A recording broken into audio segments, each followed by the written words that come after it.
자, 오늘은 현대 미디어 역사에서 정말 큰 사건 하나를 파헤쳐 보려고 합니다.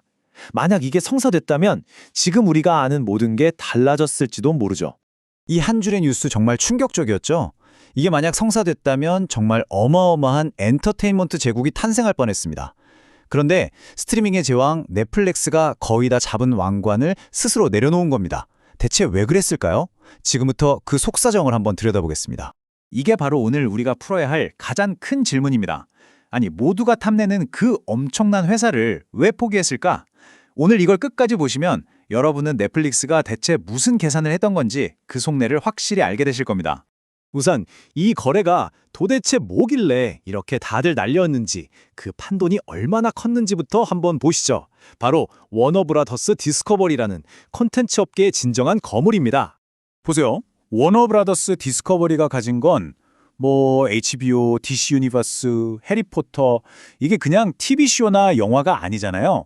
수십 년 동안 전 세계에서 돈을 벌어들이는 그야말로 황금알을 낳는 거위 같은 지적재산권, 즉 IP들이었던 거죠. 자, 이 차트를 한번 보세요. 당시 넷플릭스가 9% 정도였는데 WBD를 먹으면 바로 10.4%가 되는 거예요. 1위인 유튜브를 바짝 추격할 수 있는 아주 확실한 발판이 되는 셈이죠. 이렇게 좋은 매물이 나왔는데 가만히 있을 리가 없죠. 당연히 경쟁이 붙었습니다. 특히 라이벌인 파라마운트가 아주 작정하고 뛰어들었죠. 이게 재밌는 부분이에요. 파라마운트는 그냥 돈만 더 준 게 아니에요. 넷플릭스는 HBO 같은 알짜만 쏙 빼가겠다는 거였는데 파라마운트는 아니, 우린 통째로 다 살게 해. 이렇게 나온 거죠. 훨씬 더 깔끔하고 통 큰 제안이었습니다. 와, 근데 파라마운트가 얼마나 진심이었냐면요. WBD가 만약 넷플릭스랑 먼저 맺었던 계약을 깨면 물어줘야 할 위약금이 있잖아요. 그게 무려 4조 원입니다. 근데 그것도 우리가 대신 내줄게 라고 한 겁니다. 정말 상상 초월이죠.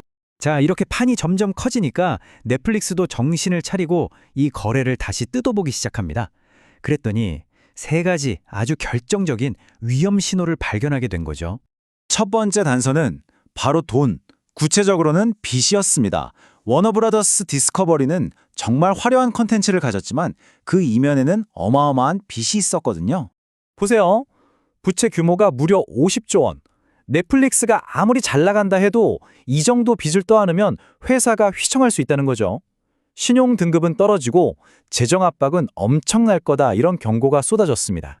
자, 두 번째 단서는 바로 정부였습니다. 넘기 힘든 거대한 규제벽이 나타난 거죠. 보통 이런 인수는 그냥 두 회사가 합쳐지면 시장 경쟁을 해치지 않을까, 이 정도만 보거든요. 이게 클레이튼법입니다. 근데 이번엔 셔먼법까지 꺼내들었어요. 이건 뭐냐면 너네 넷플릭스 이미 시장에서 독점 아니야? 하고 넷플릭스라는 회사 자체를 조사하겠다는 거거든요. 이건 정말 차원이 다른 압박이고 소송전으로 가면 몇 년이 걸릴지 모르는 상황이 된 겁니다. 그리고 마지막 세 번째 단서. 넷플릭스는 문득 이런 생각을 하게 됩니다. 이거 우리가 이겨도 이기는 게 아닐 수 있겠는데? 이게 바로 핵심이에요. 인수 경쟁에서 이기려면 파라마운트보다 돈을 더 써야 하죠? 그럼 결국 너무 비싸게 사는 승자의 저주에 빠지게 되는 겁니다. 막대한 빚더미에 끝도 없는 규제 소송까지. 이게 과연 이기는 걸까요? 넷플릭스 전략과는 전혀 맞지 않았던 거죠. 아니, 근데 이런 위험 신호들이 왜 그렇게 중요했을까요? 그건 바로 지금의 넷플릭스가 예전의 넷플릭스가 아니기 때문입니다. 회사의 체질이 완전히 바뀌었거든요. 지금 넷플릭스의 재무 상태를 보세요. 매출도 꾸준히 늘고 특히 영업이익률이나 순이익률이 엄청나게 높죠. 한마디로 돈을 아주 잘 버는 회사가 된 거예요.